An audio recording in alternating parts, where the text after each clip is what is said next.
This is the caddy who stuck with Tiger Woods for 12 years and witnessed 13 major championship victories.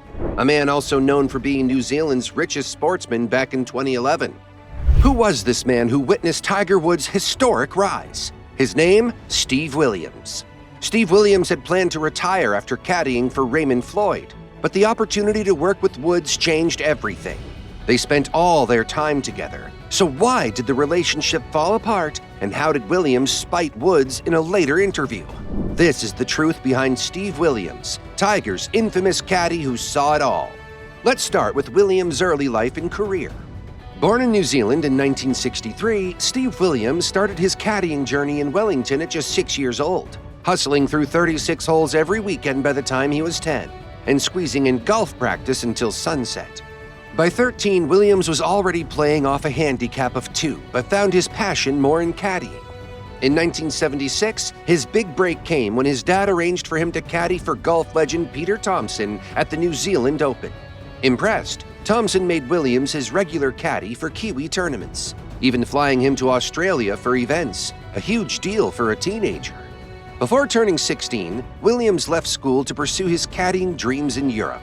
Over the next decade, he caddied across major tours, working with top Australian pros like Ian Baker Finch, and meeting Greg Norman in 1982, becoming Norman's caddy for events in Asia, Australia, and Europe. In 1988, Williams moved to the USA to join Norman full-time, but was unexpectedly let go in 1989. Despite this, Williams and Norman stayed close friends, with Norman even trying to rehire him later. Williams quickly bounced back, being hired by Raymond Floyd, and he stuck with Floyd through both the regular and senior U.S. tours until 1999. So how did Williams end up meeting Woods? The 1999 season at the Doral Ryder Open was a turning point for Steve Williams. Butch Harmon, Tiger Woods' coach, approached him with an exciting offer to caddy for Woods, who had just parted ways with his original tour caddy, Mike "Fluff" Cowan. Harmon even got Raymond Floyd's approval before talking to Williams. Shortly after, Williams traveled to Orlando to meet with Woods. Reflecting on their first encounter, Williams recalled, "I thought it was my mate, so I just put the phone down. But once they connected," Woods said, "Steve, I'm looking for a caddy. Are you interested?" This opportunity came at the perfect time, as Williams was already a top caddy known for his deep understanding of the game and calm under pressure, qualities that caught Woods' eye. Their connection was also supported by mutual acquaintances, like golfer Marko, who vouched for Williams. Bringing Williams on board in 1999 marked the beginning of one of golf's most successful partnerships, blending Woods' rising stardom with Williams' expertise and steady presence. They developed a strong bond on the course, marked by clear communication, mutual respect, and a shared desire to win. Their effective communication and quick decision-making kept them aligned, with Woods trusting Williams' judgment on challenging courses. Williams' strategic skills, including reading the course and weather, gave Woods confidence in each shot. His calm demeanor provided emotional support, keeping Woods focused under pressure. Williams also managed crowds, acting as a bodyguard, allowing Woods to concentrate fully on his game. This chemistry made them one of golf's most successful caddy-player teams. In the 1999 PGA Championship at Medina Country Club, Steve Williams' early major with Tiger Woods. Woods secured a one-stroke win over Sergio Garcia, highlighting their strong teamwork and Woods' rising dominance. The 2000 U.S. Open at Pebel Beach remains one of golf's greatest feats, with Woods winning by a record 15 strokes, largely due to Williams' guidance. This victory was part of the Tiger Slam, where Woods held all 4 major titles simultaneously. In the 2001 Masters, completing the Tiger Slam, Williams' steady expertise was crucial, making their partnership one of the most successful in golf history. But his career as Tiger Woods' caddy was marked by both success and controversy.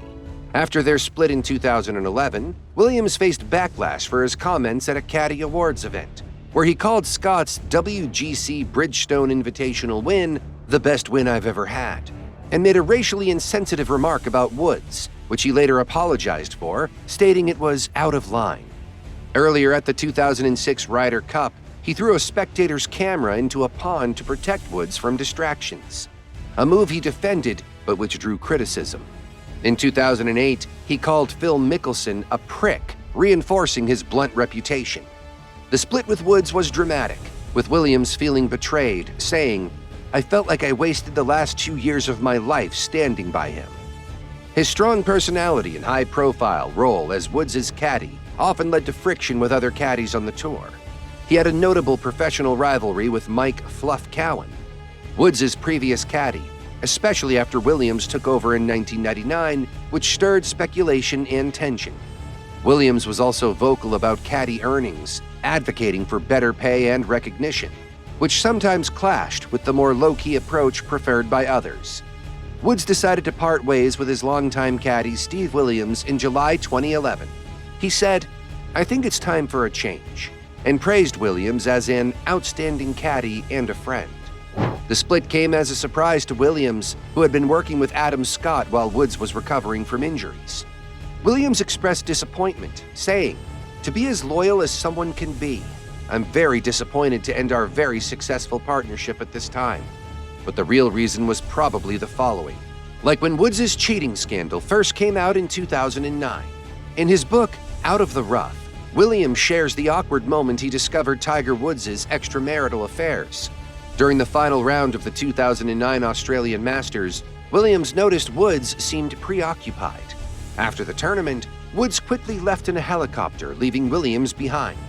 Williams then received a text from Woods' agent, Mark Steinberg, saying, "There's a story coming out tomorrow. Absolutely no truth to it. Don't speak to anybody." Frustrated by the lack of support from Woods' team, Williams felt mistreated, saying, "It was like I was his slave." Reflecting on his firing, Williams expressed disappointment, noting, "He told me about it over the phone. Not hearing it from him face-to-face really bothered me." Then during Woods' extended hiatus from golf due to these scandals and injuries, Williams continued to stay active and temporarily caddied for Adam Scott. This move upset Woods, who saw it as a betrayal, leading to a communication breakdown between them. Williams was shocked by the dismissal, remarking, "I felt like I wasted the last 2 years of my life standing by him."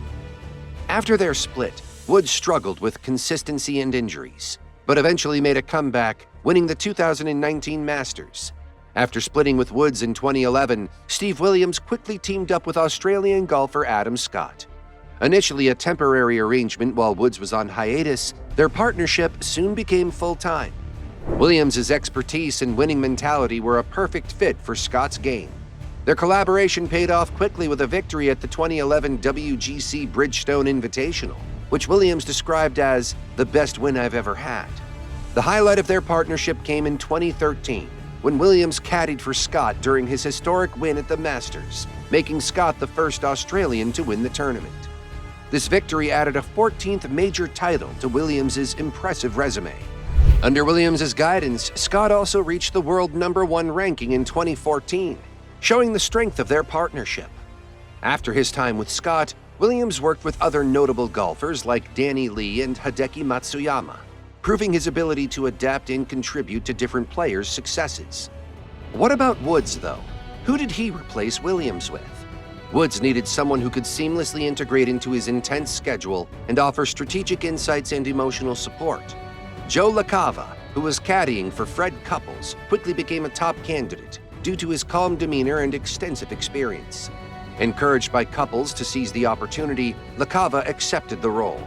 In September 2011, Woods officially hired Macava, stating, "I've known Joe for many years, and I've always respected him as a caddy and as a person." The initial phase of their partnership involved adjusting to each other's styles, but they soon found success. With victories at the 2012 Arnold Palmer Invitational and the 2013 Players' Championship. Their partnership peaked with Woods' 2019 Masters win, marking a major comeback and showing their effective collaboration.